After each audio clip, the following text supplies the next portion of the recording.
bien, bonsoir ou bonjour si vous nous prenez en podcast.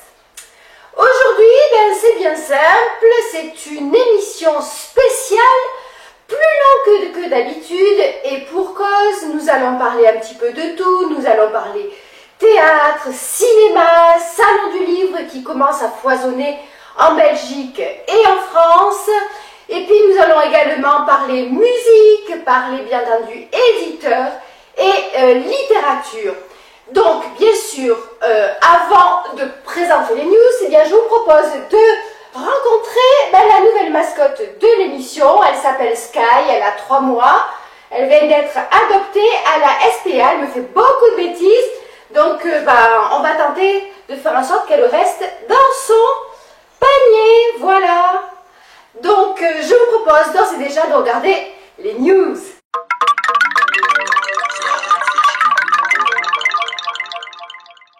La grande période des salons du livre vient de débuter, puisqu'elle se déroule traditionnellement dans le courant des mois d'octobre, novembre et décembre.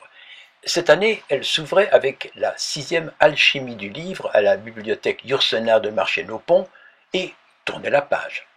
Alors, on ne peut pas dire que c'était la grande foule à la Allodra de Tours, et on dirait même que ce salon perd un peu de son entre-gens. Il y avait des tables vides, ce qui n'est jamais un bon signe, et certains éditeurs se plaignaient même d'un manque d'organisation. Mais bon, une année n'est pas l'autre, on attend la suite en 2018. En revanche, le salon de Charleroi, qui se tient chaque année depuis 6 ans à la bibliothèque Yourcenar de Marchais-Naupont, là, ça prend de l'importance. On a déjà parlé de ses atouts, une équipe dynamique avec Serge Boudazi et Karine Lourdesguin, un site magnifique, le château Bilka de Cartier, un parking aisé, important, et aussi, soyons clairs, un manque total de concurrence, puisqu'à Charleroi, il n'y a rien d'autre. En dehors d'un tout nouveau rendez-vous organisé par les éditions du Basson, mais à une toute autre époque, aux alentours du mois de mai. Alors Serge, ça fait la 6e fois.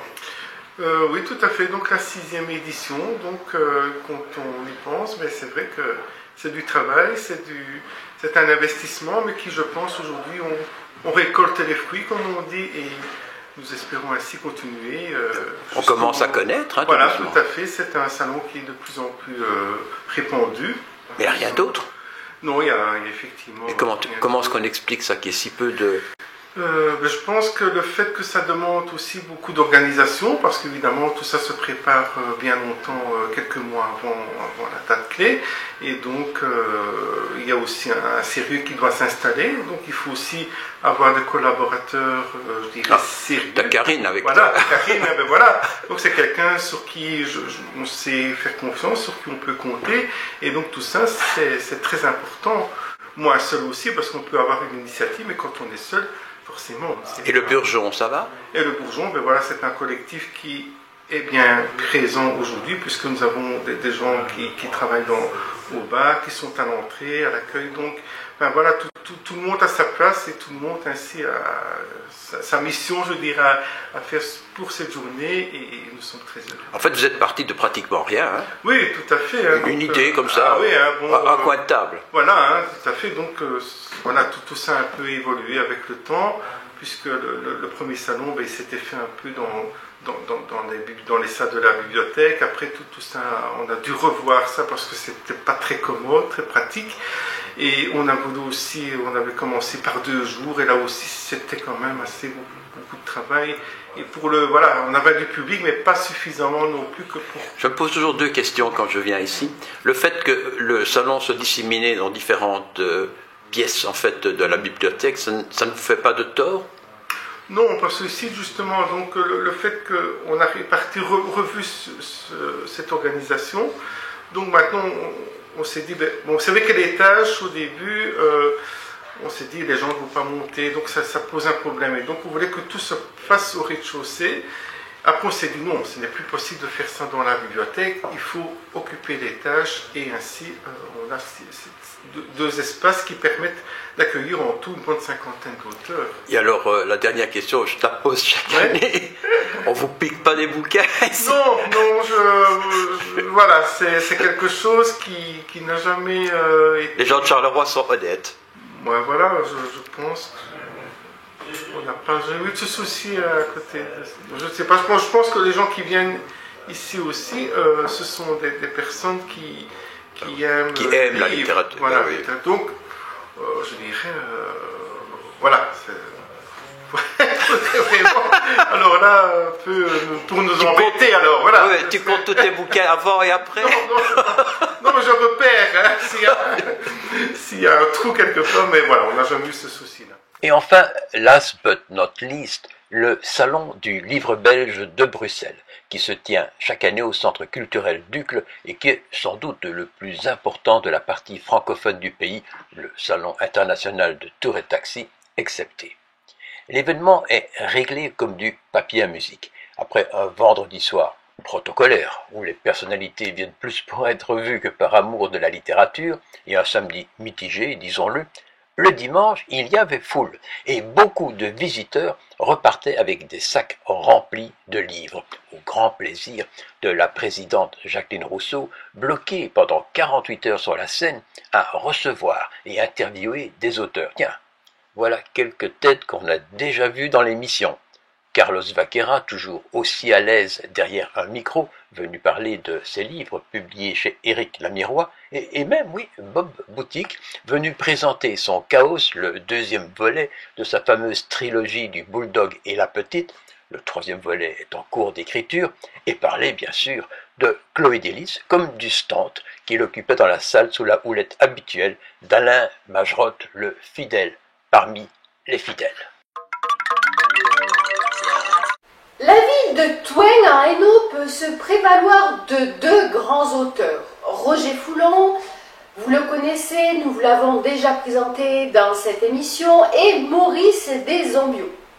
Alors cet écrivain un peu oublié mais marquant pour son époque, il est né en 1868, il est mort en 1943, s'est dispersé dans un nombre considérable d'œuvres qui ont un peu nui à sa carrière, il faut bien le dire. Alors, il a écrit des contes, des poésies, des romans, des essais gastronomiques et même des essais sur le vin de Bourgogne, alors vous en conviendrez. Trop, c'est trop. Mais il était également un excellent conteur et ses histoires populaires qui mettaient en valeur son pays wallon sont restées et sont encore lues. Je vous propose une interview de Benoît Goffin et un reportage de Karine Laure Desgam, qui a effectué avec courage et stoïcisme sur les remparts venteux et les pavés glissants de cette petite ville médiévale, cette rencontre atypique avec un auteur atypique. Donc vous êtes historien, vous habitez à Thoueng. Oui.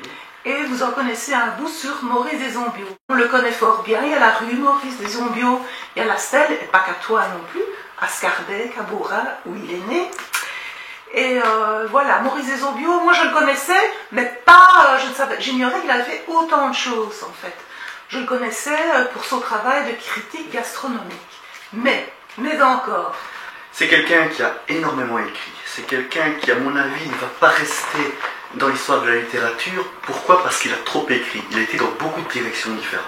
On peut parler avant tout d'un conteur exceptionnel. On le considère comme le prince des conteurs wallons. Oui. C'est quelqu'un qui a décrit sa région, qui a décrit une galerie de portraits. C'est ça. Un amour de la terre natale. À côté de ça, des écrits plutôt nationalistes qui mettent en évidence la Belgique. La Belgique oui. Comme armée, comme nation. Maintenant, je veux aussi montrer par là que Desombio est quelqu'un qui peut paraître ambigu ou assez paradoxal dans ses prises de position. D'un côté, une défense de la Wallonie, un côté francophile très poussé, et puis un patriotisme belge. Et tout ça n'est pas antinomique dans son esprit. C'est plutôt le côté gaillard, joyeux, la joie de vivre, un côté épicurien, on le retrouve bien sûr dans tous ces traités de l'art de la table, le vin, le fromage, le cigare, bon, l'eau de vie, les liqueurs. Très peu de problèmes sociaux, et puis on peut quand même avoir une gravité dans certains romans, et je pense à Mien d'Avesnes, et je pense surtout au Maugré. En deux mots, le Maugré, c'est quoi? Vous êtes locataire depuis des générations d'une terre, d'une ferme, on vient vous déloger pour vous remplacer par un nouveau locataire, parce que ce nouveau locataire va payer plus pour cette terre, Et l'ancien locataire, qui doit quitter sa terre de mauvais gré, va s'en prendre au nouveau. Et avec lui, toute la communauté, avec une sorte de loi du silence, avec une gradation au niveau finalement, de cette volonté de faire partir le nouveau. Donc on va commencer par couper les blés alors qu'ils ne sont pas encore à maturité. On va empoisonner l'eau des bêtes, on va couper les jarrets des bêtes. Bref, une gradation pour faire peur. C'est ça le mot gré. Mais au niveau, disons, auteur belge, Desembiaux n'est pas tellement connu, à côté de gens comme Maeterlinck, Rodenbach et compagnie, qui le précèdent ou qui le suivent. Donc il est surtout une vedette à Thoin et dans la région ici autour. Ou c'est faux? Il était une vedette. Mais ce que je voulais dire, c'est un personnage culturel, c'est un personnage qui connaît beaucoup de monde, qui est apprécié. Il est d'ailleurs à la base de l'association des écrivains belges. Voilà, ils font des amitiés françaises à Bruxelles. Au moment de l'exposition de 1911 à Charleroi, il est dans le comité, il va écrire un article sur les sculpteurs, notamment sur Victor Rousseau. Donc c'est plus qu'un écrivain, c'est une personnalité culturelle de premier plan. La preuve, en 1929, il reçoit le Grand Prix quinquennal de littérature. Et puis en 1931, il va recevoir sa rue ici, à Thoin, avec de très nombreuses manifestations. Et il assiste d'ailleurs à l'inauguration de sa stèle, il assiste enfin à tous ces événements honorifiques. En 1938, ici à Thoin, on pourra les voir tout à l'heure. En 1939, à Nuit Saint-Georges, parce qu'il célèbre la Bourgogne, le vin de Bourgogne. Donc c'est quelqu'un de premier plan. Alors en 1898, il sort Métonel, et l'éditeur avait commandé à des hommes sandwich une publicité originale, avec des panneaux.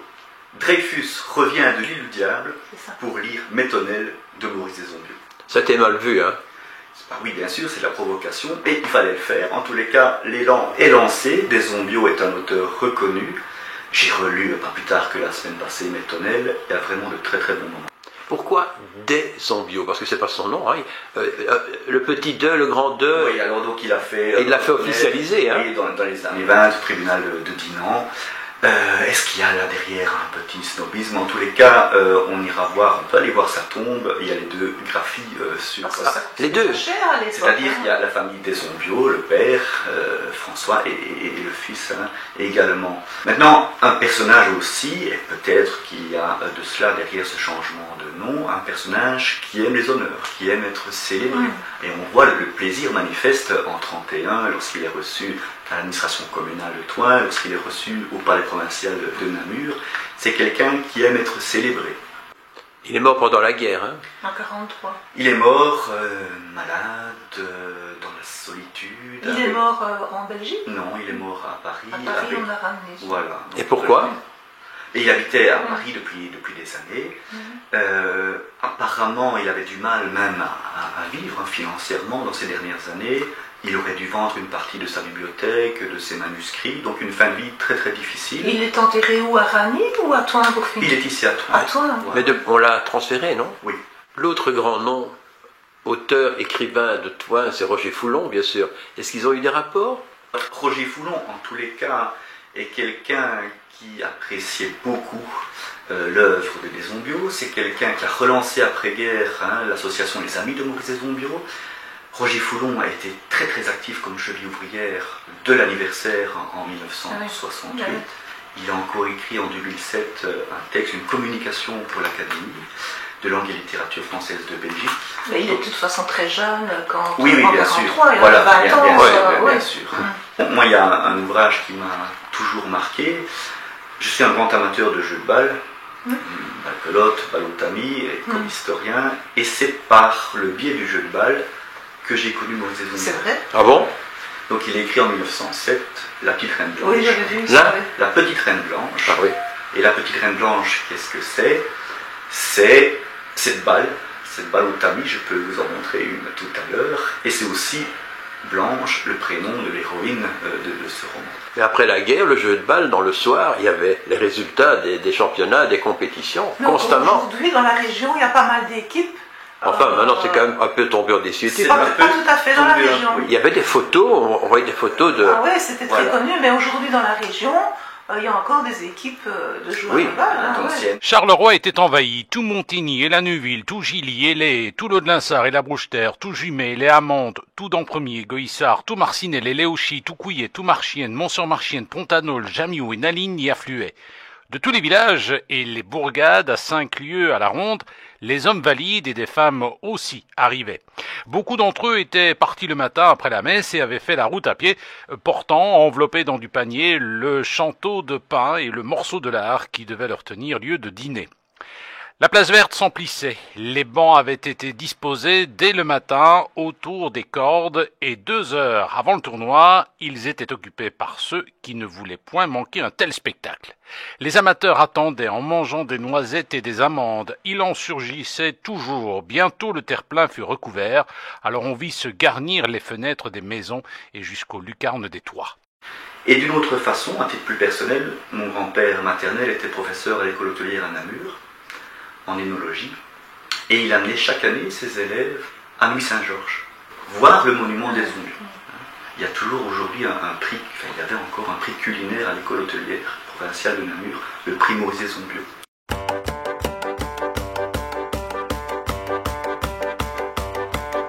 Le petit magicien, le Merlin de la Formule 1 roulait très vite, vite, vite, vite, vite. À 380 et toujours le compteur en main, il roulait vite, vite, vite, vite, vite.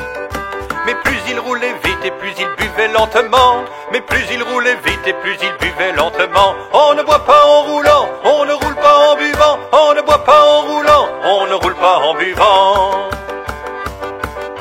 Le petit musicien, le Chopin niveau Formule 1 jouait très vite, vite, vite, vite, vite. À 680, avec le métronome en main, il jouait vite, vite, vite, vite, vite. Mais plus il jouait vite et plus il baisait lentement. Mais plus il jouait vite et plus il baisait lentement. On ne joue pas en baisant, on ne baise pas en jouant. On ne joue pas en baisant, on ne baise pas en jouant. Le petit académicien, le Balzac niveau Formule 1 écrivait vite, vite, vite, vite, vite. 200 bouquins par an, c'est beaucoup plus que Monterland, que Marguerite, rite, rite, rite, rite. Plus il écrivait vite et plus il lisait lentement. Plus il écrivait vite et plus il lisait lentement. On n'écrit pas en lisant, on lit pas en écrivant. On n'écrit pas en lisant, on lit pas en écrivant. Et enfin le gros marin, le haddock niveau Formule 1 mangeait très vite, vite, vite, vite, vite. Côte à l'os 10 kilos des haricots et 20 tonnes de frites, frites, frites, frites, frites. Mais plus il mangeait vite et plus il parlait lentement. Mais plus il mangeait vite et plus il parlait lentement. On ne parle pas en mangeant, on ne mange pas en parlant. On ne parle pas en mangeant, on ne mange pas en parlant. Timbidi papada, rimbidi pitidi, rimbidi papada, rimbidi pitidi, rimbidi papada, rimbidi pitidi, rimbidi papada, bam badam bam bam. On ne boit pas en roulant, on ne roule pas en buvant. On ne boit pas en roulant, oui mais on peut boire en chantant. On ne joue pas en baisant, on ne baise pas en jouant. On ne joue pas en baisant, mais on peut baiser en chantant. On n'écrit pas en lisant, on lit pas en écrivant. On n'écrit pas en lisant, mais on peut écrire en dansant. On ne mange pas en parlant, on ne parle pas en chantant. On ne chante pas en parlant, oui mais on peut vivre en chantant. Pascal Vrébos, ce n'est pas seulement l'animateur sur RTL de Controverse ou l'invité, celui qui interviewe avec un peu d'insolence les premiers ministres et les autres responsables politiques de premier plan, mais c'est également et surtout un auteur de théâtre. Il a un peu plus de 30 pièces à son actif traduites dans un tas de langues et jouées sur les scènes les plus cotées. Le Parc, le Théâtre des Martyrs, le Poche, dont le fameux Avare 2 qui se présente un peu comme une suite imaginaire du célèbre succès de Molière. Pascal Vrébos, c'est également un essayiste qui, après avoir rencontré en son temps Henry Miller aux États-Unis, publie chez Genèse, l'édition de référence, Une semaine avec Henry Miller, un livre exploit dans lequel il relate ses entretiens avec le célèbre romancier tout en évoquant sa mémoire avec sa dernière compagne, Brenda Vénus. Une rencontre sans langue de bois avec un philosophe très inquiet quant à l'avenir de notre civilisation. En fait, il y a longtemps qu'on avait envie de te voir pour plusieurs raisons. D'abord, je vais caricaturer parce que souvent les gens travaillent par caricature, moi y compris. Dans ma tête à moi, Pascal Vrébos, c'est l'homme de la télé qui termine toujours son interview avec un homme politique en disant « Et maintenant, la question qu'on n'a pas le droit de poser, mais qu'on pose quand même. » Oui. Hein? Oui, alors bon, ben ça, voilà, c'est la vie. En fait, c'est un grand paradoxe parce que moi, j'ai commencé à écrire pour le théâtre à 17 ans. J'écrivais même des petits textes avant. Et la radio, je l'ai fait à 15 ans, à l'INR, enfin à la RTB de l'époque, Place Laget, avec un ami. On avait une petite émission destinée aux jeunes. Non, pour 15 ans. Il y avait Claude François qui faisait toutes les vedettes. C'était l'après-midi des jeunes, qui était dirigé par Francine Arnaud à l'époque. Donc j'ai fait de la radio dès l'âge de 15 ans. Et puis après, j'en ai refait un peu plus tard, mais j'ai tout le temps écrit depuis le départ. J'ai eu des pièces jouées à New York bien avant de faire de la télé. Et alors, la RTL, mais alors, il y a la télé qui arrive, d'abord la RTBF et puis RTL, avec une émission phare à un moment donné qui a du succès. Et alors, ben, c'est comme ça, comme peu de gens vont au théâtre, et finalement peu de gens lisent des livres de littérature, surtout écrits par des Belges, ben, automatiquement, les gens me connaissent d'abord en Belgique francophone par la télé. Et c'est pour ça que pour moi, c'est toujours très agréable d'être joué à l'étranger. Parce que là, quand j'arrive, personne ne me connaît. Et on me parle de théâtre, d'auteur, etc. Mais je me plains pas parce que c'est comme ça. Et dans les essais ou dans les romans, les biographies, il y a Henri Miller, le bouquin sur la table. Là. Alors ça, c'est Alors Henri Miller, ça c'est ma grande rencontre quand j'avais 25-26 ans. Nous étions en correspondance. Et puis à un moment donné, il m'a dit si on se voyait, je résume, hein. Et puis, si on se voyait, c'était pas évident parce que moi j'avais pas un bal. Et puis il fallait aller à Pacific Palisades. Ah bon? Et donc, je raconte dans le bouquin. T'as été comment? Ah, j'étais en avion, mais je raconte comment j'ai réussi à trouver de l'argent. C'était pas simple. Et puis je suis arrivé là-bas, on a passé une semaine ensemble, c'est-à-dire 5 après-midi, 2h30, 3h. J'y ai croisé son dernier amour, à l'époque, qui était Brenda Vénus. Il a écrit à peu près 2000 lettres d'amour furibond. Et puis là, Genèse Édition a décidé de rééditer cette conversation. Et l'idée, c'était d'aller voir qu'est devenue Brenda Vénus. J'ai été à Las Vegas au mois de juin. J'ai rencontré Brenda Vénus. Et ça, c'est la seconde partie du bouquin. Donc, 30 pièces de théâtre. Bon, et la plupart, une dizaine au moins ont été jouées. Ou plus. Plus. Oui, plus. Oui. Et jouées dans différents pays. Hein. Oui. Et traduites. Et traduites, oui. Le théâtre. Oui. Ça, c'est en fait, quand je vois l'ensemble, disons, de ton existence et de ton suivi, en fait, je me rends compte qu'au fond, c'est le théâtre qui est le plus important. C'est vrai ou pas? Oui, c'est vrai. Mais c'est en tout cas, le théâtre, j'y étais plongé dedans, si j'ose dire, parce que ma mère était secrétaire à la comptabilité aux Arts, et donc, grâce à ça, je pouvais aller voir gratuitement, parce que je viens d'une famille très modeste, je pouvais aller voir tous les spectacles au Palais des Beaux-Arts, toutes les pièces de théâtre, les tournées Jean Meyer qui faisait Molière régulièrement. J'ai vu tout Molière. T'as fait la VAR, hein, entre 5 et 8 ans. Quand on fait le total de tes pièces, on se rend compte que tu en vis en quelque sorte. Et je t'avais vu... Ça dépend des années. Oui, ça dépend des années. Mais je t'avais écouté et ça m'a fort frappé lors d'une allocution, enfin une interview à l'exposé que tu faisais avec Sylvie Godefroy à la Sabane.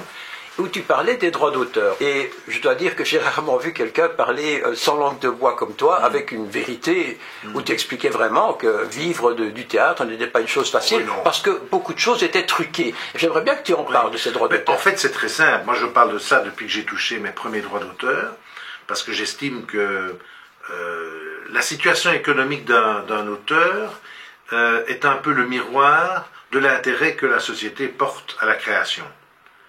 Et un auteur en Belgique, alors ça a quand même un peu changé, mais enfin, rarissimes sont les auteurs qui, comme on dit, vivent de leur plume. Alors c'est vrai qu'il y a des années, quand on a une pièce jouée dans un grand théâtre, ok, on a quelques droits d'auteur qui sont de bons droits, Enfin, si on compare à d'autres pays, ou si on veut vivre avec ça après avoir payé les impôts, hein, c'est quand même du brut. Non, ce que j'ai voulu dire, c'est que dans nos pays, c'est pas uniquement en Belgique, il y a ce que j'appelle un hold-up du droit d'auteur. Ah, oui, un hold-up. il y a une mafia qui règne sur non, le c'est très théâtre. simple à comprendre. Tous les théâtres sont subventionnés. Oui. La plupart, en tout cas, tous, en Belgique. La subvention permet à tous les artisans du théâtre de vivre. Sauf l'auteur. Pourquoi? Mais parce que le droit d'auteur, c'est 10% de la recette. Mais la recette va baisser parce qu'il y a une subvention. Une place sans subvention, mettons au théâtre, coûterait 100 €. D'accord? 100 €. Donc l'auteur aurait 10 €. Mais comme il y a une subvention pour faire baisser le prix de la place, le prix de la place est de 30 € ou 25 €. Ah, donc on parle du prix de revient et du prix de vente au client. L'auteur a 2 € ou 3 €. Alors que, et c'est ça l'injustice, tous les artisans du spectacle, comédiens, metteurs en scène, décorateurs, etc., eux, bénéficient de cette subvention. C'est la raison pour laquelle, dans d'autres pays, les pays du Nord, je pense à la Norvège, à la Suède, etc., l'auteur a 10% de la subvention. Ah, de la subvention. Ah oui. Et à ce moment-là, il est joué dans un théâtre qui, mettons, j'invente, a une subvention de 500 000 € pour la pièce. L'auteur a automatiquement 50 000 €. Dans les théâtres privés, là, il n'y a pas de hold-up. Parce que là, l'auteur a 10% de la recette réelle. Réelle. Les projets pour demain? Oh, pour demain, mais là, Par la télé et le... Non, je termine une pièce de théâtre que j'ai écrite cet été, qui s'appelle Mr. President, qui est une pièce de théâtre à 3 personnages, où il y a un président... qui ressemble à quelqu'un qu'on connaît ou... Oui, enfin, qui ressemble tout en ne ressemblant pas, mais qui pourrait ressembler en tout cas à quelqu'un. Ça se passe dans un endroit secret à la Maison Blanche, qui est c'est une comédie, parfois dramatique, parfois loufoque et qui interroge sur le pouvoir. Et qui pourrait se jouer où? On ne sait pas encore. Vous savez, au théâtre, il faut parfois ça va très vite, parfois il faut attendre. Justement, je pense à ça. J'ai écrit une pièce qui s'appelle La Piole. Oui. Qui a été refusée pendant 5 ans, pour ainsi dire, par tous les théâtres. Pour quelle raison? En disant... Sans intérêt? Non. En disant, on ne crache pas dans la soupe. Pourquoi? Ah! Parce que c'est une pièce qui est basée sur le harcèlement sexuel des acteurs et des actrices. Vous voyez ce que je veux dire, hein? T'as déjà été harcelé, toi? Non, pas moi. Mais, voilà. Et donc, il a fallu Henri Ronce, feu Henri Ronce, oui. qui a dit, ah, j'invente la pièce, mais il a fallu 6 ans. Et donc, c'est pas par hasard. C'est qu'elle tapait scandaleusement, entre guillemets, tout simplement parce que le harcèlement sexuel était quelque chose dans les milieux de théâtre qui était souvent banalisé. Et quand j'ai harcèlement, c'est pas seulement de la violence, du viol. Non, non. C'est beaucoup plus... Oui, bien sûr. Voilà. Et donc, maintenant, ça me fait rire, il y a le truc Weinstein, c'est balance ton porc, etc. C'est curieux comme... Que tout le monde connaît, que ça a toujours existé. Hein. Les chapes de plomb peuvent durer des années, et puis à un moment donné, on se renverse. Et alors, c'est un déchaînement qui peut être dangereux, parce que n'importe qui peut attaquer n'importe qui, et ça fait des dégâts. C'est là que je disais qu'on est dans une période unique dans l'histoire de l'humanité à tout point de vue. Et ça, pour un auteur, c'est génial. Oui. On ne sait pas ce qui va se passer, tout est improbable, tout est dangereux, tout est en pleine mutation, on est peut-être à l'approche d'une 3e guerre mondiale. Le nucléaire est là, on a inventé les armes pour s'autodétruire. C'est unique dans l'histoire de l'humanité. Et en même temps, époque formidable parce que il faut une mutation. C'est un peu comme le Moyen-Âge et la Renaissance. Parce que si on continue comme ça sans rien changer, ben c'est clair que on va dans le mur. Mais en même temps, la plupart des espèces disparaissent. Donc la bonne question, pourquoi pas un beau jour la nôtre? Tu es aussi pessimiste que ça? Dans la vie, je ne suis pas pessimiste. Mais à long terme, est-ce que l'être humain aura la sagesse pour sauver son espèce? Voilà, là, il faut m'en convaincre. À noter que cette interview nous est parue si intéressante qu'elle fait l'objet sur notre chaîne YouTube d'une émission spéciale de 20 minutes intitulée Pascal Vrébos telle qu'elle. Alors si vous voulez la visionner, rien de plus simple, vous allez sous Google, vous tapez ce titre, suivi d'Actu TV et elle sera immédiatement disponible. C'est ce que nous avons fait déjà lors de la dernière émission avec Jacques Mercier.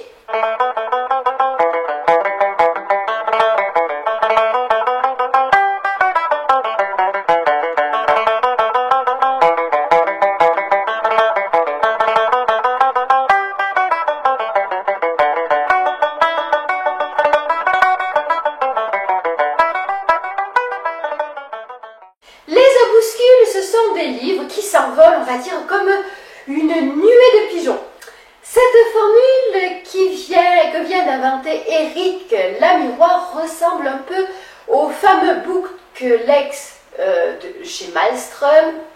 On est chez le même imprimeur, près de Huy à Amé, sauf qu'il ne s'agit plus là de poésie, mais de nouvelles qui paraissent depuis le mois de septembre au rythme d'une publication par semaine. En gros, 5000 mots, ce qui nous donne une dizaine de pages format Word, de façon en fait à sortir un livret de la taille d'une enveloppe qu'on peut envoyer en format standard par la poste et glisser dans les boîtes aux lettres. Le tout pour 4,05 € avec les frais de port. Alors, ça marche.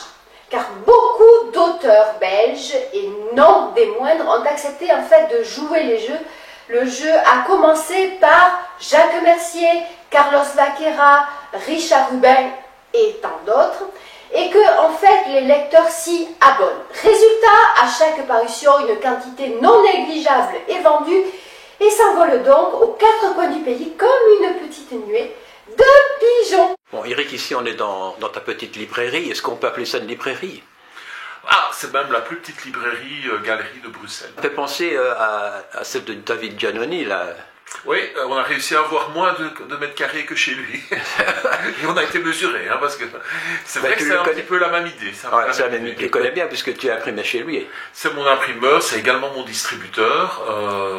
C'est un ami, donc, et peut-être bientôt un auteur aussi. Mais vous avez quand même fait pas mal de chemin depuis 2003. Hein. On s'était vu, je me souviens bien, à Knock. Oui. Tu te souviens de ça? Il y avait du vent, c'était il y avait du vent, c'était vraiment le tout début. Et tu avais déjà, je crois, au moins une petite vingtaine de bouquins édités à cette époque. Maintenant, à mon avis, tu dois avoir, je ne sais pas combien, une centaine. Oui, parce qu'on a une collection dont on va parler, qui s'appelle Opuscule, qui alors nous fait grimper dans les nombres assez rapidement. Oui, mais j'ai remarqué une différence par rapport il y a 5 ans. Enfin, tu me diras si c'est vrai ou pas. Au début, tu avais un format bien typique, avec un miroir, un peu comme dans le temps. Hein, les bouquins étaient tout blancs, les couvertures toutes blanches, avec un titre, et puis voilà. Et tu n'avais pas des couvertures avec des photos, tu sais, des trucs attrayants. Et puis maintenant, tu as l'impression que tu repasses de nouveau dans l'autre système. Hein? Non, parce qu'on devait d'abord apparaître en tant que maison d'édition. Donc c'est un peu chaque fois les étapes à suivre. L'étape première, c'était de dire, bon, on est d'abord une maison d'édition. On arrive, ok, on nous repère, et après seulement on peut arriver avec les titres. Ici, on n'a plus besoin de montrer notre marque, on nous connaît. Certains disent, la miroir, bah oui, la miroir, c'est la RTBF. Ah oui, bah écoutez, ça serait fantastique. Mais malheureusement, il n'y a pas toute la RTBF, donc on aimerait bien en avoir d'autres. Et on est aussi chez Nostalgie, on est aussi chez RTL. Bon, ce sont toujours des personnalités médiatiques qui font le fond de notre catalogue. Donc en fait le principe, et c'était ça qui était novateur en tout cas chez toi je trouve, c'est que tu disais franchement, nous on fait des bouquins pour les vendre, hein, et nous essayons d'avoir des gens qui déjà au départ ont une certaine réputation. C'est plus facile évidemment. Quand tu fais un bouquin avec Richard Rubin, mais à la sortie de chacun de ses expositions, enfin de ses scènes, il vend 10, 15, 20 bouquins. Donc une caisse, c'est facile. Lui c'est une caisse par spectacle, donc ça va très très vite. Grâce à ça, on peut se dire, ben voilà, on peut continuer à faire des... Ça roule, quoi. Ouais. Vous êtes toujours une ASBL. Toujours ASBL, assujetti à TVA, donc là, cette fois-ci, on paye un maximum. Mais c'est normal, hein. C'est pas une grosse TVA, hein, c'est 6%. Et on a notre comptable, maintenant... Mais au départ, je pense que quand tu t'es lancé, tu tu travailles sur Internet, hein, tu crées des pages web, je crois. Oui. Et puis maintenant, qu'est-ce que tu t'occupes entièrement de ceci, ou bien est-ce que tu fais encore les deux? Ah, je suis même employé de la librairie, donc Ah oui. c'est un temps plein ici. Oui. Plus la maison d'édition, Donc maintenant, tu es à fond là-dedans. Ah, à fond, 100%. Ouais. Moi, si je viens te voir aujourd'hui, c'est d'abord parce qu'on se connaît, on est amis, on peut le dire. Hein. Tout à fait. Et vous avez eu une idée vraiment géniale, je trouve. En fait, vous êtes en train de lancer comme une série télé qui passe toutes les semaines, mais au lieu d'être une série télé, c'est un bouquin. Enfin, un petit bouquin. Et ça s'appelle Opuscule. Alors, j'ai été voir un petit peu. Je trouve ça assez curieux parce qu'en fait, vous demandez à tous les auteurs connus ou un peu moins connus du pays de vous livrer un conte, c'est ça, de 30 ou 40 pages, je ne sais pas. Vous en faites un bouquin et vous le sortez chaque semaine un nouveau bouquin, c'est bien ça? Ouais. On s'est penché sur le format. Il fallait que ça soit moins de 50 grammes pour avoir qu'un seul timbre pour la poste. Désolé que pour ça la puisse poste. se glisser dans une boîte aux lettres. Ça se boit, alors là, ça se glisse hyper facilement. Ça peut s'offrir. On peut faire des abonnements, donc on a fait une régularité également. C'est quoi? C'est 4 euros par... Alors, donc c'est 4 euros le numéro. Oui. Quand dans les envois par la poste, c'est 5 euros pour l'Europe entière. Voilà. On a fait un arrondi. Et quand c'est des abonnements, habituellement, les gens ne payent pas les frais d'envoi. On était il y a quelques semaines avec Sylvie Godefroy, que tu connais évidemment, chez Jacques Mercier. Et il m'avait dit, ben oui, mais moi je viens de publier chez La Miroir une nouvelle. Oui, c'est dire, voilà, un livre de Jacques Mercier, c'est bien entendu, c'est toujours un bonheur. On le lit et on se dit, c'est quand même un bon moment qu'on passe. Ça, c'est la première chose. Et c'est amusant, mon petit clin d'œil entre émission et autre émission, c'est qu'il a été invité. C'est un hasard. Le 1er septembre, c'était le lancement des Opuscules. Il était à 20h en prime time sur la RTV et on lui a demandé ce qu'il pensait des Opuscules. Beaucoup de bien. Tout le monde peut y entrer. Tout le monde peut rentrer. Ici, pour autant que c'est accepté par le comité de lecture, bien sûr. Oui, mais c'est basé sur le texte. On a un excellent exemple, c'est Adeline de Denier. Ah oui. Elle a, par la magie de Facebook et des réseaux, elle m'envoie une nouvelle, je lis. C'est exactement le format. Notre format, c'est 5000 mots. Sinon, ça dépasse. On n'est plus dans les 50 grammes. Donc, les 5000 mots, c'est une nouvelle. Ça part de A, ça va à Z. C'est 10 pages Word. C'est 10 pages Word environ. C'est 32 000 caractères avec espace pour ceux qui s'y connaissent. Donc, c'est quand même, voilà, c'est très très serré. Ça ne doit pas être trop peu. Ça doit pas être, voilà, ça doit rentrer dans le format. Elle m'envoie ça. L'histoire est fantastique. C'est exactement ce qu'on cherche. Donc, on dit oui d'office. Ensuite, elle dit, tiens, accessoirement, je fais aussi une pièce de théâtre. Elle nous envoie le texte. Là, on rentre dans l'autre catalogue. Ouais. Directement, je dis, c'est impeccable. Elle est lancée. Elle est lancée. On ne la connaît pas. Donc, c'est vraiment des gens qui nous envoient des textes. Après, seulement, on apprend qu'elle a aussi gagné. Il n'y a pas de hasard. On s'en rend compte quand elle lit.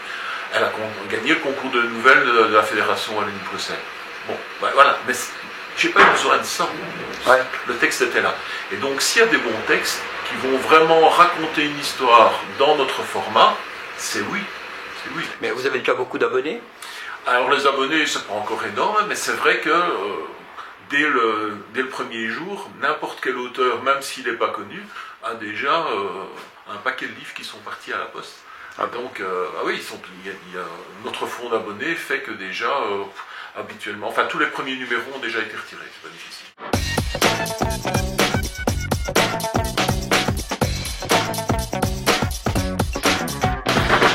Aujourd'hui, journée mondiale des droits de l'homme. Ah, enfin une journée mondiale pour l'homme. Ouais, parce qu'on va finir par croire qu'il n'y en a que pour les femmes, hein. Journée mondiale de la femme battue. Journée mondiale du droit à la parole de la femme. Journée mondiale du droit de la femme avec achat 365 jours par an. Et plus si affinité, et où on va. Sauf que pour cette journée mondiale des droits de l'homme, je sens un coup fourré. Ben oui, pourquoi on l'a fait coïncider avec la journée mondiale des animaux? Ça veut dire quoi ça? Nous aussi on est sensibles. Bon, plus à certains endroits que d'autres, mais on reste quand même sensibles. Nous aussi on a souvent un sentiment d'incompréhension. Mais c'est pourtant pas compliqué. Il suffit d'aller voir le point sensible évoqué ici plus haut. Nous aussi, on a besoin de tendresse et d'affection. Il suffit d'aller voir le point sensible évoqué ici plus haut. Nous aussi, on a besoin d'amour. Il suffit d'aller voir le point sensible évoqué ici plus haut. Nous aussi, on a besoin de se changer les idées, sans pour autant dépenser. Il suffit d'aller au point sensible cité plus haut. Nous aussi, on a besoin de se vider la tête. Et la plupart du temps, t'es même pas obligé d'aller aussi haut. Nous sommes que des hommes après tout. Respectez-nous. Bon, je vais aller voir si je peux trouver quelqu'un qui va pouvoir m'aider à évacuer mon stress. Je vous souhaite quand même une bonne journée mondiale des droits de l'homme. Et si tu veux vraiment toucher ma sensibilité, ben viens t'abonner à notre chaîne Maf Tapoul Prod sur YouTube, hein. Tu likes, tu partages, tu commentes, hein. Et comme ça, tu m'auras touché. Allez, à bientôt les copains.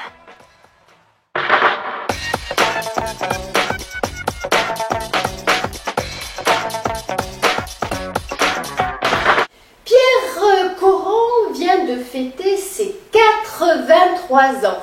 Mais en fait, on doute qu'il les ait réellement dans sa tête. Écrivain catalogué pour la jeunesse, alors qu'il a publié également des romans adultes, témoigne le tout dernier livre publié chez Méo, Mémoire blanche. Il s'agit d'une sorte de traité sur l'alcoolisme.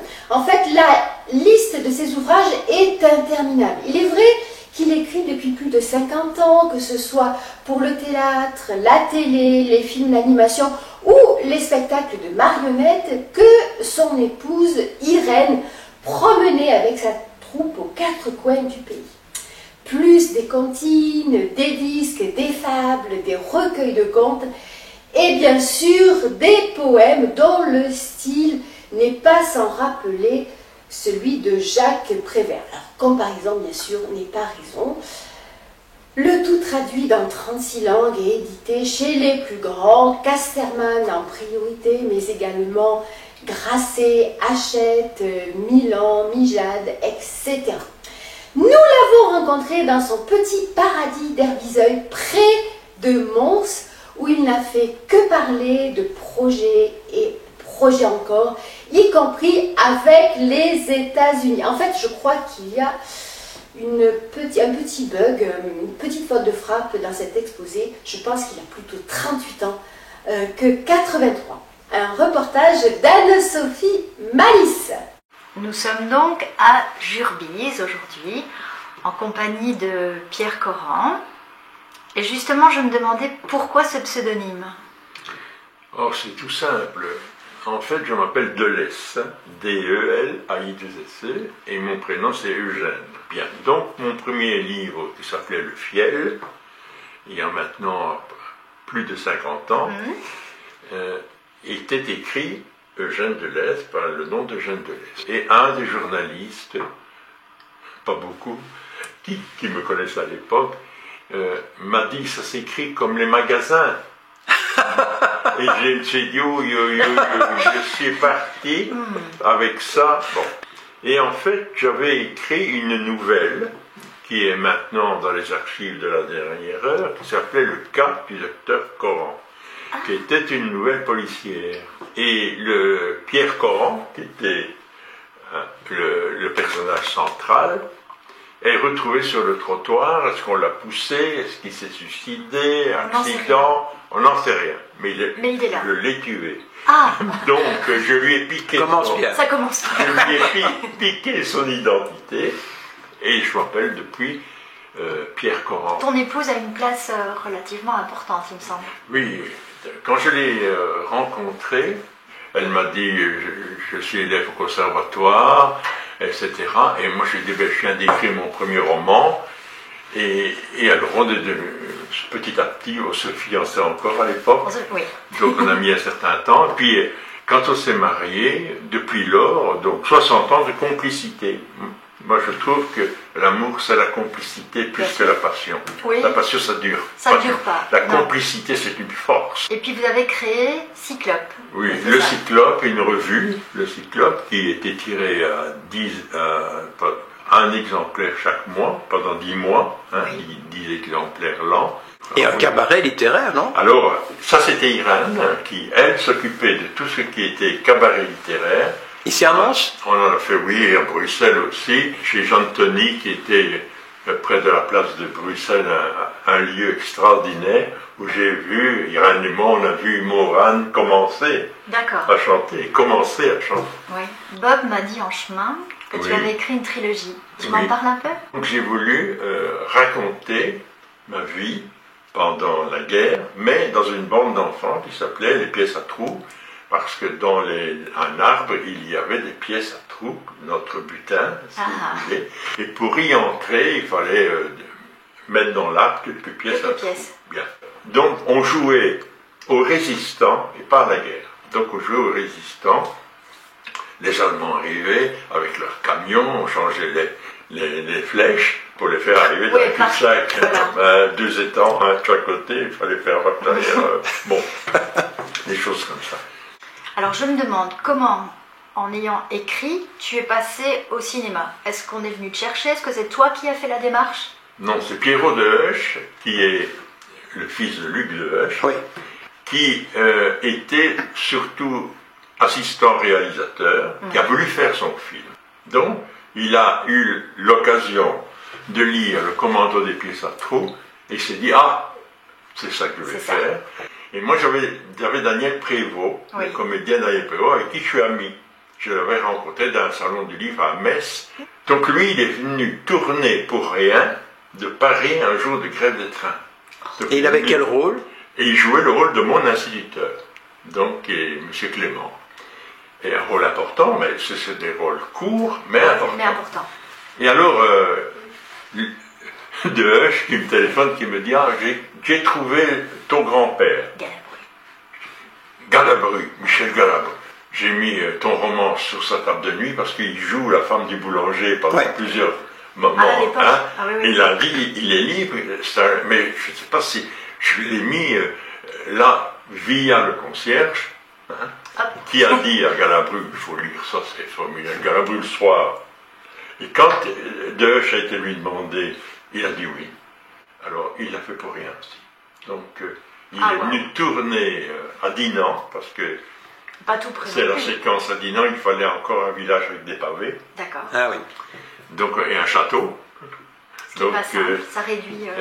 Ah oui, et du coup, le film est un film professionnel, très bien fait, qui est passé à la télé plusieurs fois, et qui me sert lorsque je fais mes animations. Malheureusement, le livre maintenant est épuisé, mais il s'est vendu à beaucoup d'exemplaires. Et alors ici, dans l'avenir, ce qui va se passer ici, c'est un autre choc via Internet. Aux États-Unis. Aux États-Unis.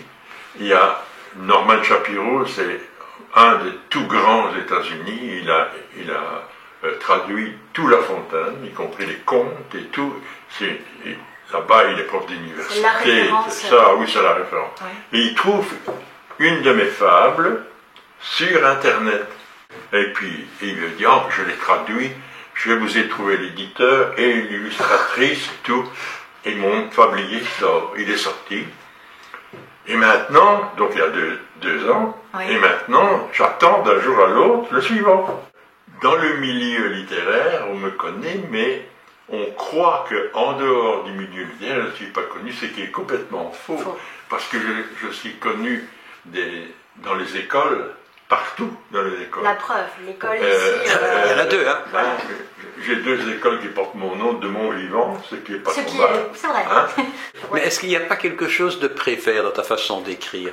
Peut-être bien l'esprit, Raconte un petit peu l'histoire de ta libellule et de ton araignée. Moi, je trouve que ça parle très bien. Ça explique le genre de professeur un peu fou comme ça. Non, pas fou, poète. Non, poète. Justement, pas fou. Non, pas fou, poète. Non, bon. Poète. La libellule. Oui, eh bien, il y avait une libellule assez énorme, comme ça, qui était sur la vitre, là. Et puis, bien entendu, comme je respecte les animaux, je prends ma libellule, mais je lui parle. Parce que je parle aux crapauds. Il y a plein de crapauds ici, parce que le sol est propre. Et à la libellule, je lui dis, tu as de la chance que c'est moi qui viens de te prendre, je ne vais pas t'écraser, et je la relâche. Et puis, ma femme et moi, on monte la table dehors, c'était l'été, pour manger et tout. Et tout d'un coup, elle revient, 10 minutes après. elle commence à tourner et elle se met sur mon épaule. C'est fou ça, hein? C'est dingue. Alors une autre chose, quand je le raconte dans un salon du livre, n'importe quoi, on ne me croit pas, on croit que je divague. L'araignée. Sur mon bureau, où il y a pas tellement d'ordre, et arrive une petite araignée, et j'étais en train d'écrire un poème avec un marqueur noir, donc l'humidité, elle suit l'humidité. Alors j'écris n'importe quoi pour qu'elle suive, et puis elle repart. Et puis, si ma femme arrive, elle s'en va. Si ma femme repart, elle revient. C'est incroyable, mais c'est vrai. Et ainsi plusieurs jours. Et puis ma femme part dans la maison de Van Gogh à Quelle, avec tous ses élèves du conservatoire, donc futurs comédiens, pour aller dire des lettres de Van Gogh à son frère, etc. Bon. Elle ouvre le livre, mon araignée était dedans. Donc mon araignée a fini ses jours Chez Van Gogh. Chez Van Gogh.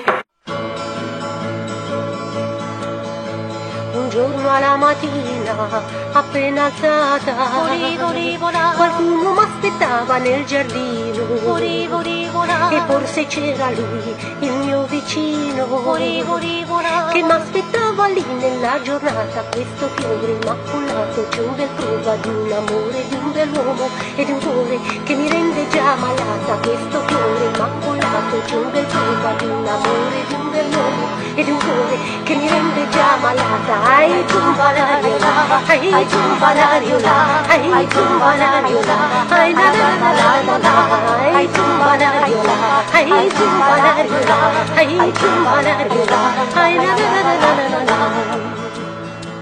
E nello stesso giorno, nella sera, qualcuno m'aspettava nel giardino, e certo c'era lui, il mio vicino, che m'aspettava ancora nella serata. Questo fiore immacolato di un bel prova di un amore, di un bell'uomo e di un cuore che mi rende già malata. Questo fiore immacolato c'è un bel prova di un amore, di un bell'uomo e di un cuore che mi rende già malata. Ai tumbalario la, ai tumbalario la, ai tumbalario la, ai la la la la la la, ai tumbalario la, ai tumbalario la, ai tumbalario la, ai la la la la la la, ai tumbalario la, ai tumbalario la, ai tumbalario la, la la la la la la, ai tumbalario la, ai tumbalario la, ai tumbalario la, ai la la la la la la.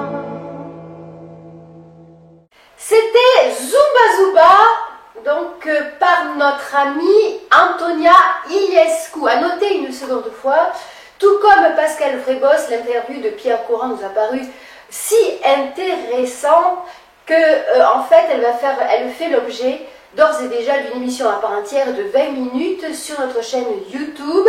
Elle s'appelle Pierre Coran tel quel, donc comme pour la précédente, vous allez sous Google, vous tapez ce titre, Actu TV, et puis vous pourrez donc y accéder immédiatement.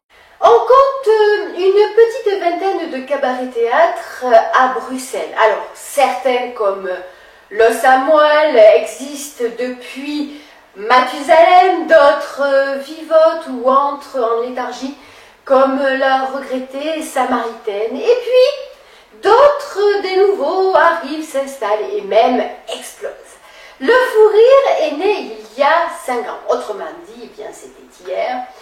Et pourtant, il réussit en si peu de temps à devenir the place to be de la capitale. Alors, pourquoi?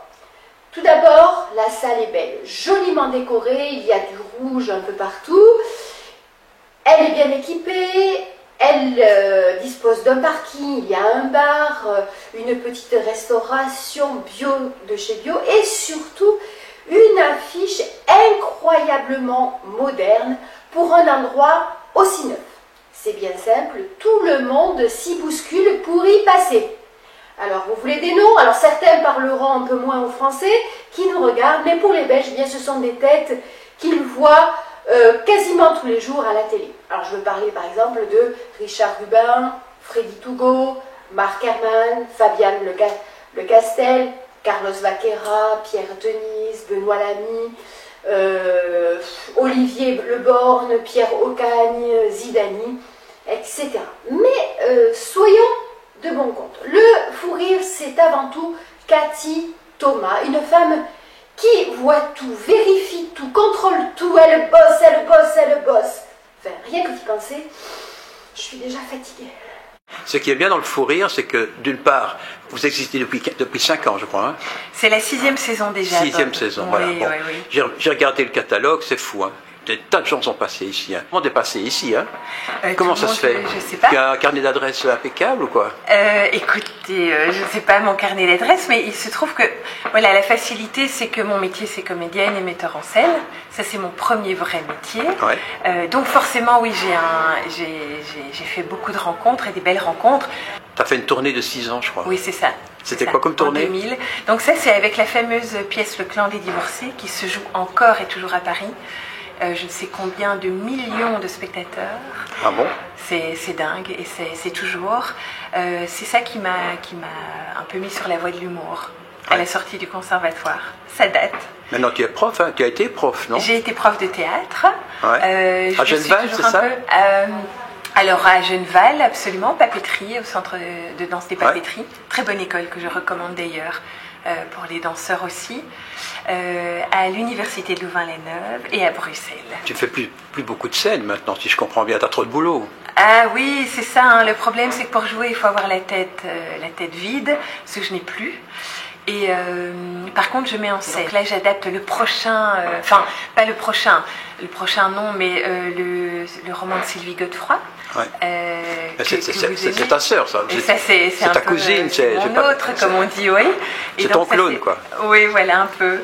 C'est la balade des pavés, ça c'est pour la rentrée prochaine, donc en 2018. Comment expliques-tu que le fou rire, en 5 ans, soit devenu vraiment une référence à Bruxelles? Parce qu'on prend des trucs comme le Samoil, bon, la Samaritaine, mais elle a des problèmes. Il y a d'autres cabarets qui existent depuis 15 ans, 20 ans, parfois beaucoup plus, et qui ne sont pas plus haut que toi. Et toi, en 5 ans, tu arrives, pac. Écoutez, je suis flattée de ce que vous me dites, vraiment. J'ignore si on est, si tout à coup, voilà, il y a une explosion. Il est vrai que... Tu bosses. On bosse. Mais là, vraiment... Il n'y a pas de miracle. Il n'y a pas de miracle. Et tout est épluché. Il n'y a rien qui m'échappe. C'est pour ça que j'ai la tête un peu à l'envers, mais... À mon avis, c'est indispensable et ça, c'est un peu la clé du succès. Et puis la passion. Et surtout, j'aime les gens. J'aime les gens. Donc ça, voilà. De toute façon, que ce soit sur scène, à présenter ou à accueillir les gens à la billetterie, pour moi, c'est un... Je trouve que les points importants du fou rire, parce que je vais un peu partout, bien sûr, c'est d'une part, l'endroit est très beau. Merci. Je trouve qu'il est très bien décoré. Moi, j'aime bien en tout cas. Oui, il y a du parking. Oui, ça c'est facile. Hein. Oui. Très important. Oui, on peut manger ici. Oui, on mange. Alors ici, période festival, on attend beaucoup de monde, donc c'est vrai qu'on s'est un peu calmé avec le restaurant, mais on propose un petit menu avant chaque spectacle et surtout mon petit combat personnel, on combat la malbouffe. Donc j'essaie vraiment de mettre à la carte des produits frais ou en circuit court, voire bio. C'est pas du McDo, possible. quoi. Absolument pas, vous ne trouverez pas du McDo. Ni du Coca. Du pré-emballe et tout ça, vous n'aurez pas. Mon Coca, ça en envoie, ouais. Ça c'est vrai, oui. Ok.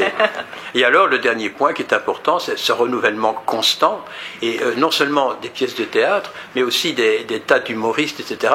Et ce que je trouve assez chouette, c'est que tu inventes, tu imagines, tu lances des choses qui ne sont pas connues. Je prends le cas de Sylvie, évidemment. Bon, Sylvie, tu l'as poussée, tu as investi dans Sylvie, tu as osé. Oui, j'y ai cru, hein, tout de suite, ça a été... Oui, j'ai osé, c'est elle qui dira ça, mais pour moi il y avait une évidence à la première lecture de l'Anagressance. Ça a été construit pour le théâtre et je suis sûre depuis le début de son succès et de sa réussite. C'est évident. Parce que comme toi, c'est une bosseuse. Oui, absolument. Oui, oui. Une fille sérieuse. Oui, elle est passionnée, passionnante. Elle a un talent fou, Sylvie. Oui. Qu'est-ce qu'on peut encore te souhaiter maintenant ? Mais vraiment que ça dure. Et merci à vous d'être là tout le temps et surtout merci à toute mon équipe aussi parce que sans eux, évidemment, ce serait très compliqué. Mes petites étoiles au fou rire et merci à vous qui nous soutenez aussi les médias de plus en plus, c'est vraiment chouette.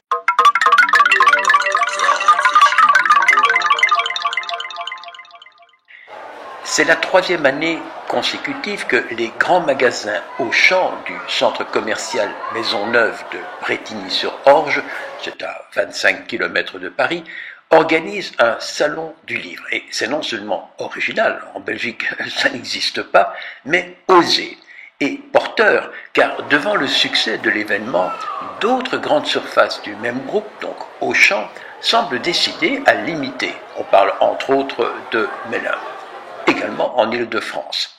Un reportage de Christine Brunet qui, soit dit en passant, se trouvait parmi les exposants de ce salon et fut par ailleurs d'ailleurs la meilleure vente. Alors cette année on avait 45 auteurs, volontairement. Parce que l'autre fois, on en avait 80. L'an passé on était à 67 auteurs. Ah ouais, 67. Mais cette année en fait, volontairement j'ai voulu revenir à un salon un peu plus intimiste, cibler un peu plus pour avoir moins d'auteurs qui travaillent dans le même genre, mais élargir un petit peu la gamme des produits proposés. Et puis, pour être tout à fait aussi honnête, organiser un salon avec plus de 70 auteurs, ça demande une vraie logistique. Aujourd'hui, on en est encore au niveau de l'artisanat. C'est très plaisant, mais donc il fallait, pour assurer une qualité et une pérennité à ce salon, qui est toujours naissant pour moi, il fallait revenir à un format un peu plus standard. Ce qu'il faut dire, c'est que ça se déroule dans la galerie marchande et pas dans le Auchan. Exactement. Ça ne se déroule pas dans le magasin, c'est un choix qu'on a fait avec ma direction, parce qu'on voulait vraiment sortir la culture et la rendre accessible à tous. Le magasin touche nos clients, mais pas forcément tout le chaland qui vient se promener dans la galerie, qui est riche de beaucoup de magasins.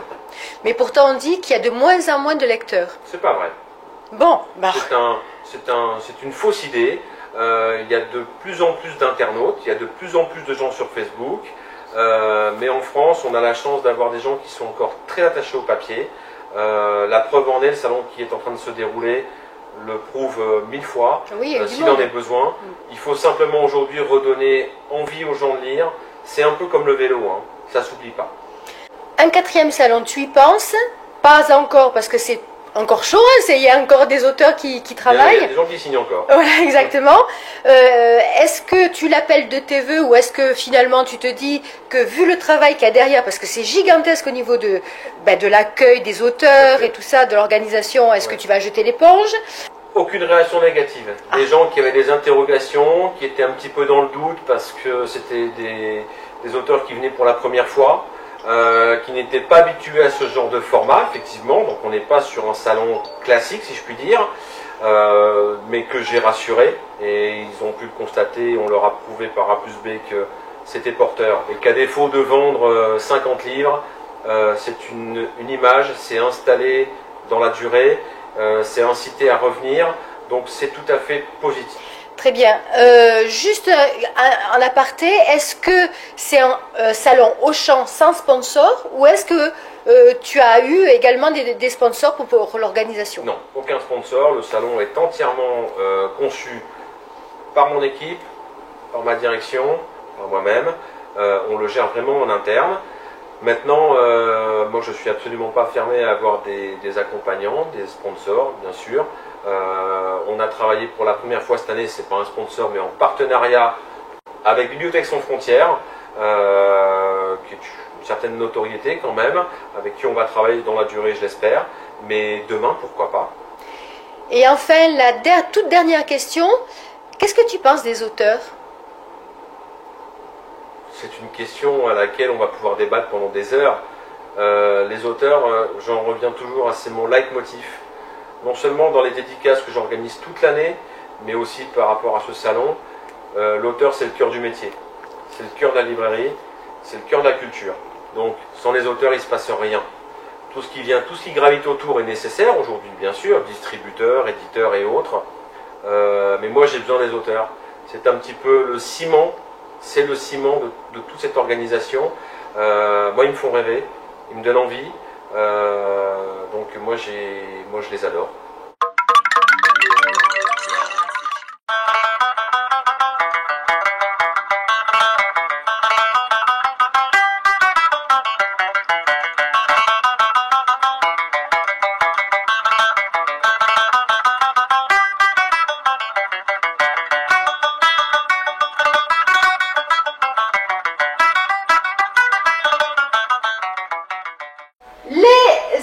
éditions CEP de Charleroi viennent de publier un livre étrange et improbable, Rubens, d'un certain, eh bien oui, Alexandre Dumas.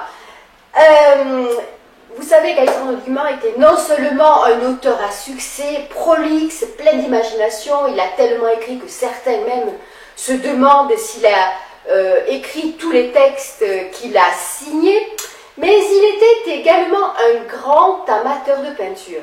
Bref, il publia en son temps, en 1848, une petite biographie romancée d'une centaine de pages de Pierre-Paul Rubens, biographie qui tomba très vite dans l'oubli au point qu'elle ne la retrouvait même plus dans les bibliographies officielles. Jusqu'au jour où le député et ex-ministre de la Culture de Mons, Richard Miller, tomba sur l'original en essayant d'obtenir la restitution au pays d'une toile de Rubens volée par les révolutionnaires français en 1794 à la cathédrale de Tournai. Alors, nous avons un peintre du XVIIe, un livre du XIXe, un homme politique du XXIe siècle, fouilleur et entêté, et enfin un reportage inattendu. Que demander de plus? Ce sera notre séquence Indiana Jones avec Richard Miller à l'interview et Jean-François Villot pour l'introduction et les commentaires. Et enfin, une enquête signée Bob Poutic. Le point de départ de cette aventure éditoriale, c'est la commande en 1634 de deux œuvres de Rubens, un diptyque, comme on dit, commandé par la cathédrale de Tournai. C'est donc bien la cathédrale de Tournai qui passe commande. Et c'est elle, et donc la fabrique d'église, les fidèles de l'époque, qui payent les deux tableaux. On en est certain. C'est la propriété de la cathédrale de Tournai. Les deux tableaux de Rubens, d'ailleurs, sont toujours restés dans cette cathédrale, et n'ont pas bougé de là.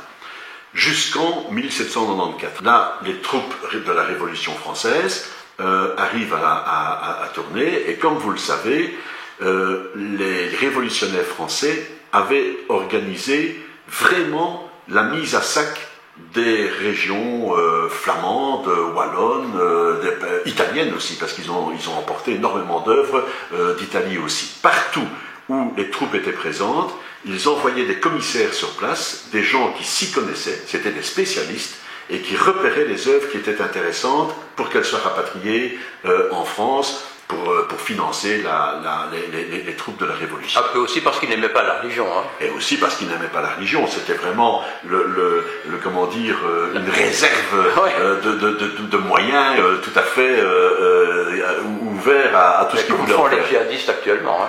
Et donc, les œuvres sont emportées, elles sont en France, et en 1801, Napoléon va décider de redistribuer ces œuvres-là à travers tout un ensemble de musées qui se trouvent en France, et c'est ainsi que le Rubens de Tournai se trouve au musée de Nantes depuis 1801.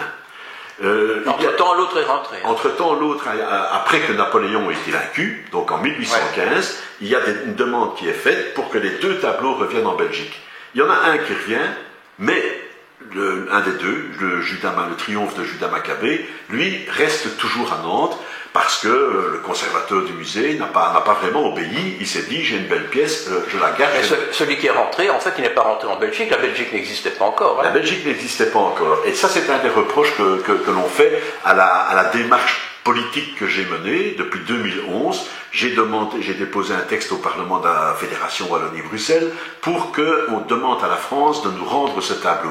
Le texte a été voté à l'unanimité du Parlement francophone, mais ça n'a pas eu de suite. Les Français nous ont, ça a été une fin de non-recevoir, et pourtant le ministre-président à l'époque était Rudy Demotte, lui-même bourgmestre de Tournai.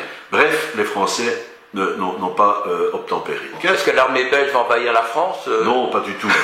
Par contre, mais vous avez raison de poser la question, parce que ça c'est aussi un reproche qui m'a été fait, y compris dans ma famille politique, c'est de dire, mais en fait tu vas quand même pas déclarer la guerre à la France. Non, mon idée n'est pas... Peu de résultats. Il y aurait peu de résultats, même si on achète les rafales. Bon. ce tableau, il va revenir ou il ne reviendra pas, on verra bien, mais il se fait que Richard Miller, qui se battait pour que ce tableau revienne, était un grand amateur de peinture. Et il est toujours d'ailleurs. Oui, ma compagne est peintre. Hein, donc, bon, voilà. Et par le plus grand des hasards, vous faites un rapport. Oui, c'est vraiment le hasard. Vous avez tout à fait raison, c'est le hasard. J'aime beaucoup la lecture et j'aime bien les romans d'Alexandre Dumas. Donc, il se fait que le hasard, je lis Joseph Balsamo, un grand roman d'Alexandre Dumas, et il y a un passage un peu osé. Oui. Et Dumas écrit, elle était comme la Marie-Madeleine de Rubens. Voilà. La scène se passe en 1770. Et le commentateur, il y a une petite note en bas de page qui dit le tableau, le Marie-Madeleine de Dumas, de Rubens, est au Louvre. Et je me dis, ayant travaillé beaucoup sur les... Quelque chose qui va pas. Il y a quelque chose qui ne va pas. Parce que ce tableau de Rubens, en 1770, pas au Louvre. Il n'est pas au Louvre, il n'a jamais été au Louvre. Celui-là, il est à Lille, au musée de Lille. Et à partir de là, je commence à chercher. Et je cherche sur Internet, et je vois passer à un certain moment sur Internet une information comme quoi Alexandre Dumas a écrit un livre consacré à Rubens.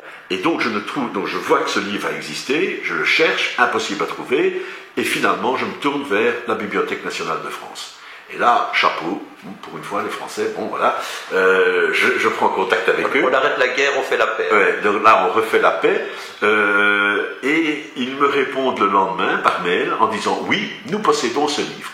Il a été publié en 1845 à Bruxelles par un éditeur qui s'appelle Aumann et il est annexé à une édition de la Reine Margot qui est en 6 volumes. » C'est pour ça qu'on ne le trouvait pas. C'est vraisemblablement pour ça qu'on ne le trouve pas. Et ce bouquin, vous décidez, vous, de le republier?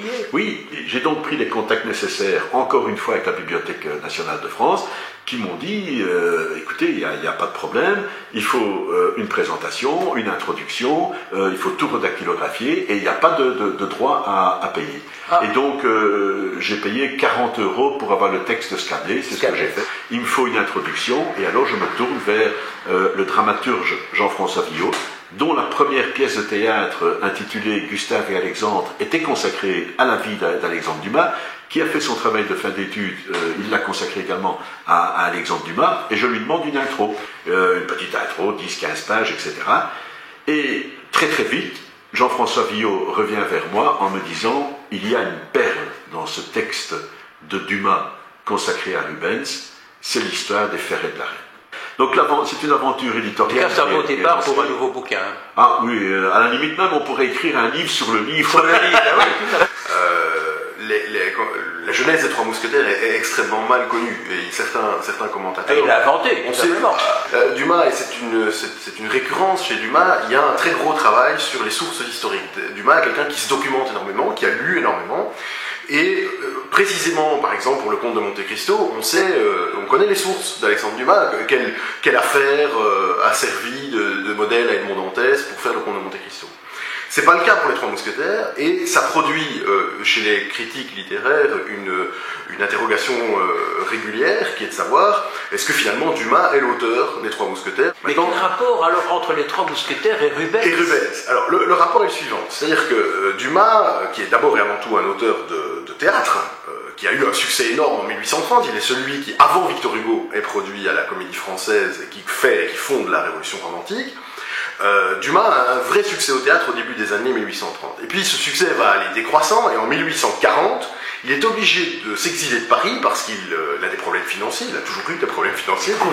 Il vivait en grand seigneur, et il a donc mis un terme à ses loyers, il a licencié son personnel, et il s'est exilé à Florence. Dans l'optique, effectivement, de pouvoir vivre sur un pied moins grand, et... donc il est à Florence à partir de 1840 et il se fait commander donc la Galerie des Offices, le musée des Offices de Florence, dont l'une des particularités est que les collections comportent une série d'autoportraits des peintres, donc les peintres peints par eux-mêmes, la Galerie de Florence a l'intention d'émettre une sorte de guide de la Galerie de Florence. Elle fait une commande à un auteur italien pour les textes en italien. Elle apprend qu'Alexandre Dumas, qui a quand même une assez grande notoriété déjà à l'époque, comme auteur, comme dramaturge, elle apprend qu'Alexandre Dumas est à Florence et elle va aller lui commander la version française de ses monographies de peintre. Travail alimentaire, quoi. C'est un travail alimentaire, exactement. Lui, il est très content de gagner de l'argent avec ça, ça le dépanne. Voilà. Dumas fait un portrait qui est assez large de la personnalité de Rubens, qui ne se limite pas à sa personnalité de peintre, mais qui s'intéresse aussi, peut-être même surtout, à sa personnalité d'ambassadeur. Dumas découvre que Rubens a une relation privilégiée avec le duc de Buckingham, qui est donc le Premier ministre anglais. Et puis il tombe sur un élément de documentation qui reste à mon sens à identifier, dans laquelle il découvre la relation amoureuse entre le duc de Buckingham et Anne d'Autriche, la reine de France, la jalousie du duc de Richelieu, le mari écarté qui est Louis XIII, et il va raconter dans Rubens, tout en disant, voilà, il y a vraiment un moment dans le texte où c'est clair, il dit, voilà, je sais bien que je m'écarte de mon sujet, que je ne devrais pas vous raconter ça, parce que c'est pas l'objet du livre, voilà.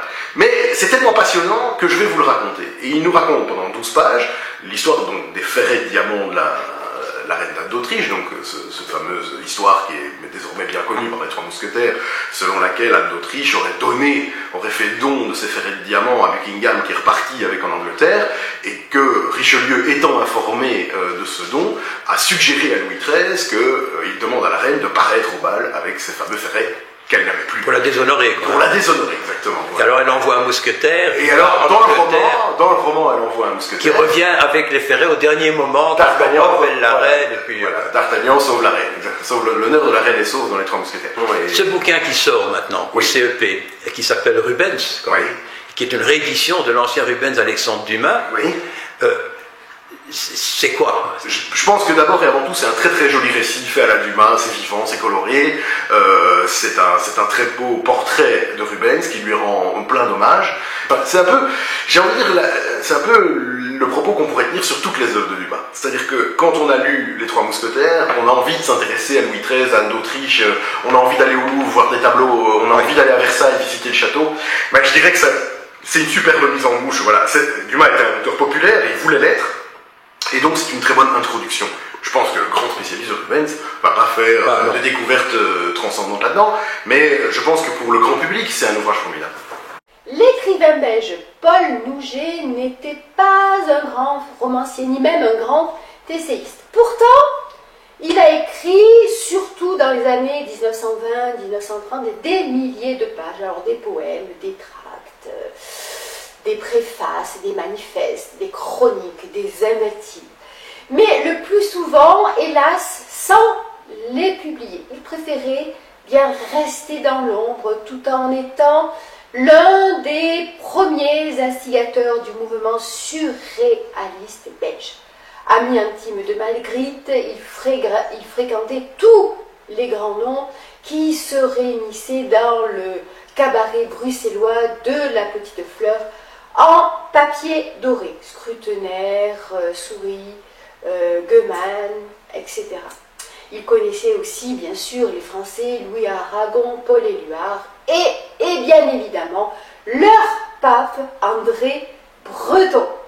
Il fut également l'un des fondateurs du Parti communiste belge, et il écrivit même 2 chansons pour Barbara, qui le cite d'ailleurs dans ses mémoires. Il s'agit d'une chronique de Marc Kageber. Aujourd'hui, on va parler de Paul Nouget, mais je me demande si on peut dire que c'est un romancier, un auteur, parce que il n'a pas écrit grand-chose, hein. Il a fait énormément de tracts, d'invectives, de pamphlets, d'articles, mais des romans. Pas écrit de roman, enfin, à part un roman érotique. Le couteau dans la plaie, non? Non. Il y a un roman érotique, Georgette, mais il a refusé de publier son œuvre poétique, sauf des petites bribes, pour ne pas être récupéré comme étant ce qu'il est, c'est-à-dire sans doute avec Michaud, le plus grand poète de sa génération. Et il a par ailleurs publié outre les tracts, mais des textes théoriques, et notamment des textes théoriques sur René Magritte. Puisque Nouget et Magritte ont été très fort liés. C'est Nouget qui a trouvé les titres de la plupart des tableaux de Magritte, et si on veut bien comprendre l'œuvre de Magritte, dès les années 20, 30, 40, il y a dans la production de Nouget des textes remarquables, écrits dans une langue que Valéry aurait pu envier, et qui expliquent la particularité de la démarche de Magritte. Et Magritte va basculer, c'est-à-dire Magritte va sortir du modernisme et entrer dans la dynamique surréaliste que Nouget, dont il a été l'instigateur. Il y a eu entre eux une énorme complicité jusqu'au moment où il y a eu une bagarre parce que Nouget avait dit du mal du chien de Madame Magritte, enfin. Oui, mais il s'est disputé avec tout le monde, enfin pas avec tout le monde, avec Souris notamment, etc. Oui, enfin avec Souris, ça n'a pas duré très longtemps. Souris, évidemment, avait accepté de participer à un concert religieux, et comme les surréalistes étaient très anti-religieux, il s'est fait exclure du mouvement, mais ça n'a pas duré très longtemps. Mais... À la différence des Français, au sein du mouvement belge, bon, il y a eu le Comte aussi, mais ils se sont toujours rabibochés. La rupture entre Nouget et Magritte, qui est d'ailleurs à un moment très difficile de la vie de Nouget, parce que sa femme devient folle, là je pense qu'il n'y a pas eu de réconciliation, mais on est dans les années 50, oui. Et Magritte est devenu glorieux, la célébrité de Magritte. Et Nouget est mort en 67, je crois. Hein. Oui. En fait, est-ce que c'est le fait que Nouget ait toute sa vie eu un métier, il était biochimiste dans un laboratoire médical, dans un laboratoire. Est-ce que ça le fait pas, ça lui donnait une sorte d'assurance malgré tout? Lui, il avait son chèque de fin de mois, alors que les autres parfois devaient se battre pour ou tirer le diable par la queue. Ben, il n'était pas le seul. Hein. Skutner travaillait au ministère de l'Intérieur. Enfin, travaillait. Oui. Il n'a certainement jamais eu un burn-out, mais lui aussi avait un revenu. Oui. Le Comte, ça, c'était beaucoup plus compliqué. Goumans, comme Mézins, était dans les ventes de tableaux. Mais en effet, Nouget comme Skutner avait un fixe. Oui. Et alors, ce qui est important aussi, c'est que très tôt, il a créé le Parti communiste belge. Hein. Il fait partie des fondateurs en 17. Il était très jeune à l'époque, il a quoi, 20-25 ans. Oui. Hein. Il est un des initiateurs, c'est pas la figure de proue, mais de la première version du Parti communiste belge. Et puis alors, il y sera toujours fidèle, mais en même temps, il est très particulier à l'intérieur du mouvement. Même en 1949, il écrit à Terf en disant le parti, très bien, l'écrivain n'a absolument pas à avoir un statut différent du plombier, ce qui pour Breton était impensable en France, mais le parti n'a rien à nous dire sur ce que nous faisons au niveau littéraire. Et donc ça aussi c'est une figure très singulière. C'est un communiste convaincu, c'est clair, jusqu'à sa mort, mais il n'est pas question de souscrire au réalisme socialiste, ni de recevoir des ordres du parti au niveau esthétique et culturel. Mais je crois que Nouget n'aimait pas les gens qui se font un nom. Non, il détestait ça, et probablement qu'il leur disait, et notamment aux Français, écoutez, vous vous prenez un peu trop au sérieux, il faut continuer, ou il faut modifier. Vous prenez pour des écrivains. Voilà. C'est là qu'il est vraiment un communiste très particulier. C'est un immense écrivain. Mais il considérait qu'il n'avait pas à utiliser ça comme un faire-valoir. Et ils ont fait ça également avec la musique, hein, puisqu'ils ont ridiculisé Milhaud, Stravinsky, enfin tous les musiciens modernes qui sont devenus par la suite. Souris a fait une Brabançonne à l'envers. Ah, ça c'est extraordinaire. Donc, ah bon? Il a joué la Brabançonne en commençant par la dernière note. Ah, ça je ne savais pas. Ah oui, non. Mais en fait, peut-on dire alors, en simplifiant, que les surréalistes belges se prenaient moins au sérieux que les Français? Oui. Et justement, au moment où Magritte va entrer dans la gloire, il y en a, bon, Nouget on en a parlé, mais le disciple de Nouget, qui est Marcel Marienne, va faire une blague, qui est de nouveau très belge, qui a mis Magritte de très mauvaise humeur. Il a fabriqué un billet, le plus gros billet belge de l'époque, avec exactement les mêmes couleurs et tout, et au lieu d'avoir la photo du roi, on avait la photo de Magritte. Il n'a pas apprécié. Mais non, parce qu'évidemment, ce qu'il dénonçait, c'est que Magritte commençait à faire de l'argent. Il y a un aspect de Nouget que je trouve très curieux, quand on regarde et qu'on cherche un petit peu, ce sont ses photos et ses petits films. Donc il était quand même déjà, ouvert, enfin comme tous ceux de cette époque, au modernisme, donc au cinéma et à la photo. Et il fait des photos très curieuses, je trouve. Donc, c'est clair, je l'ai dit tout à l'heure, c'est un homme des années 20. Nouget photographe, c'est une très belle aventure que je peux vous raconter. Ah oui, ça m'intéresse.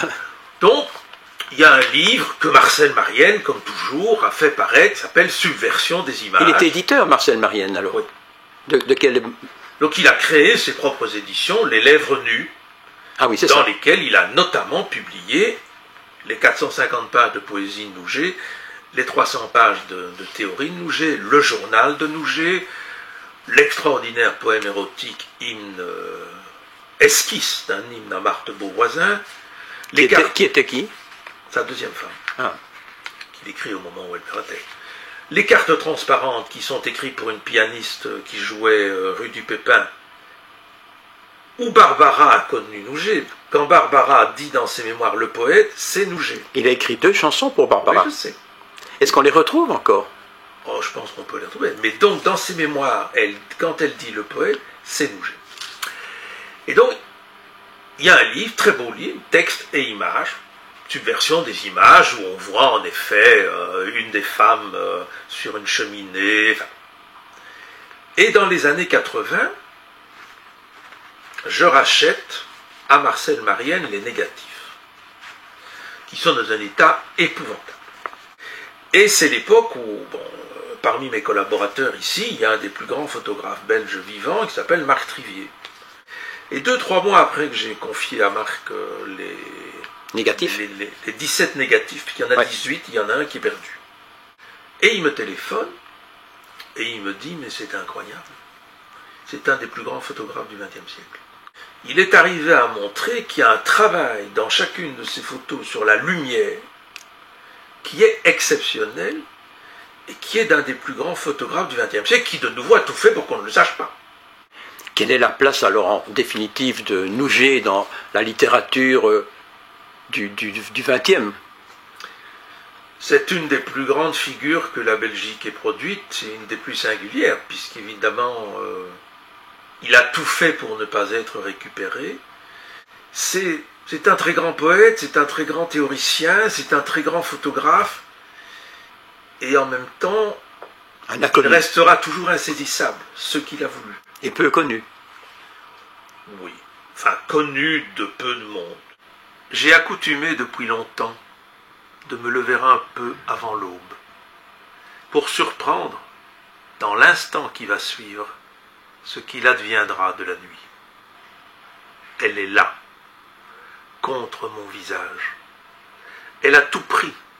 Elle semble impénétrable, mais derrière elle, je devine rassemblée toute la lumière qui tremble comme un déluge avant de s'abattre.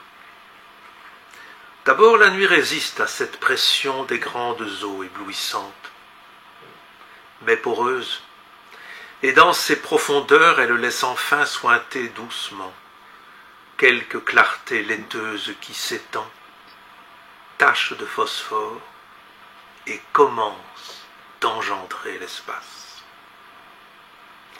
J'ai longtemps souhaité une soudaine rupture, une totale invasion de lumière. Que cette grâce m'ait été refusée, que la vigueur que l'on prête à l'imagination n'ait pu jusque-là forcer le monde. Maintenant, je tiens cet échec pour une manière de bonheur. La nuit s'imbibe avec lenteur et change, se décompose, laisse paraître comme un hasard la transparence d'une atmosphère. Un mouvement de forêt ou de nuages, l'éclair d'une mare ou d'un fleuve, les courbes charnelles de la terre, parfois un fragment osseux de ville, mais cependant rien d'humain que moi-même. Si la nuit se transforme en plein jour, ce n'est jamais de la même manière. À quoi tient sans doute le prodige?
Le clip que vous venez de voir et qui est une réalisation d'Actu TV nous montre deux chanteurs wallons. Alors pas que, puisqu'ils chantent également en français, mais donc nous avons Michel Azaïs, nous l'avons déjà présenté à de nombreuses reprises dans cette émission, et Jacques-Yvan Duchesne.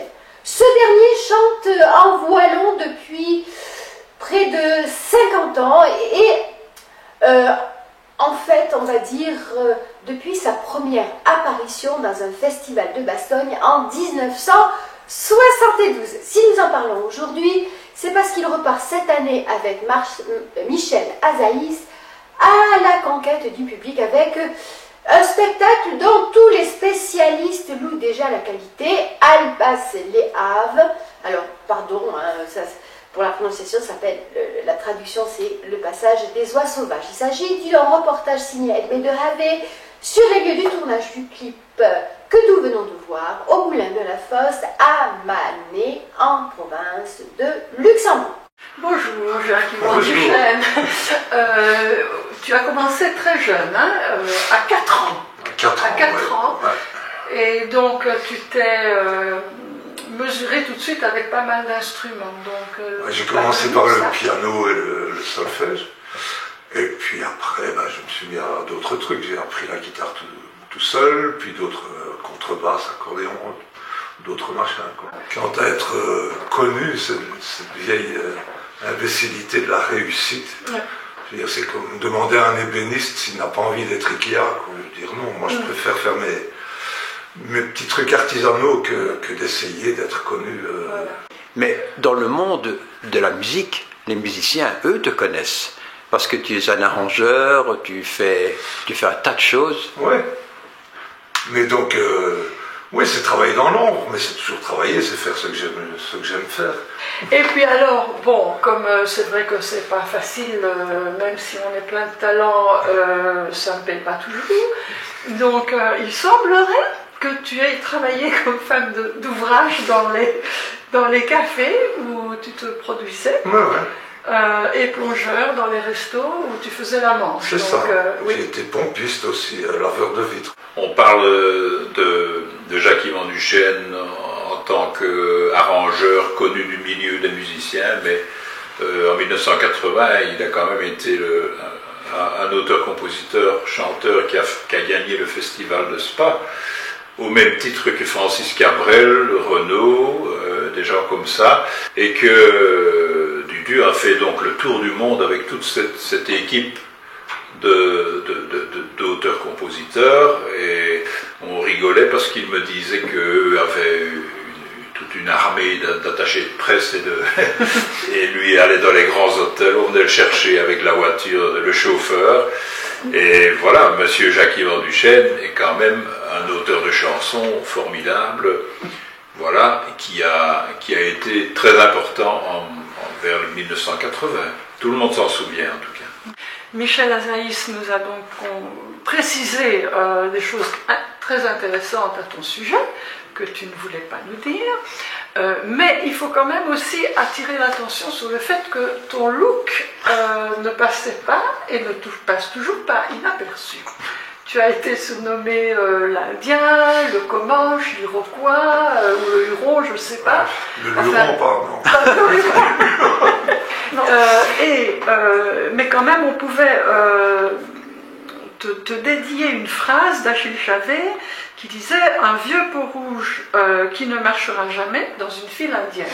Donc, effectivement, tu ne marches pas dans la file, toi. Hein. À ce niveau-là, c'est vrai que la comparaison marche, mais pour le reste, l'Indien, il y en a beaucoup. Hein.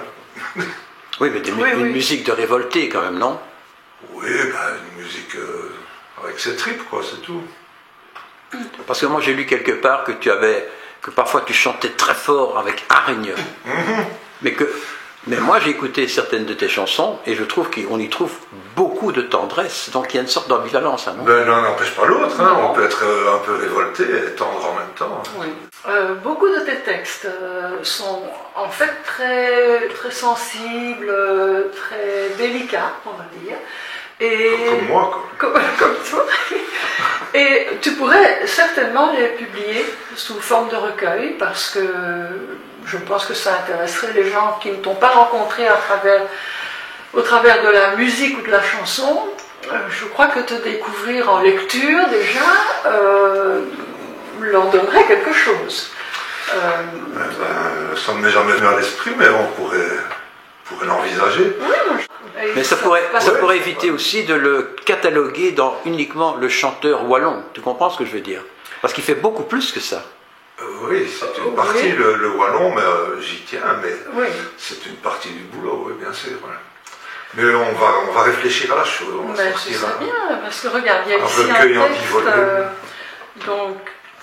qui est assez marquant, je trouve. Donc, car le jour le plus triste de ma vie, et là je peux toujours courir, je ne l'oublierai jamais plus, le jour le plus triste de ma vie, c'est quand j'ai parlé d'amour sans être cru, quand je t'ai parlé d'amour. Voilà. C'est beau, voilà. Ce n'est pas rebelle, ce n'est pas ni de gauche ni de droite, c'est l'amour, c'est la tendresse. Comme Michel Azaïs d'ailleurs, tu as envie que le wallon soit une langue dont on est fier et un esprit dont on est fier, un peu comme les Québécois qui revendiquent leur côté québécois. Et quel est donc le chemin que tu prends maintenant avec Michel?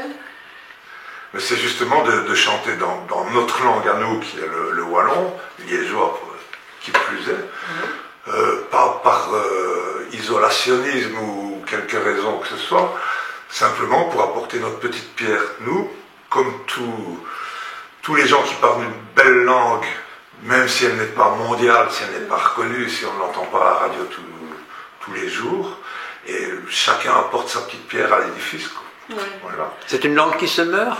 C'est une langue qui n'arrête pas de mourir. Depuis que je suis né, on entend dire que le wallon se meurt, mais je vois que ça continue et que des jeunes y viennent, donc ça revient. Quoi. Avec Michel, vous allez sortir un spectacle.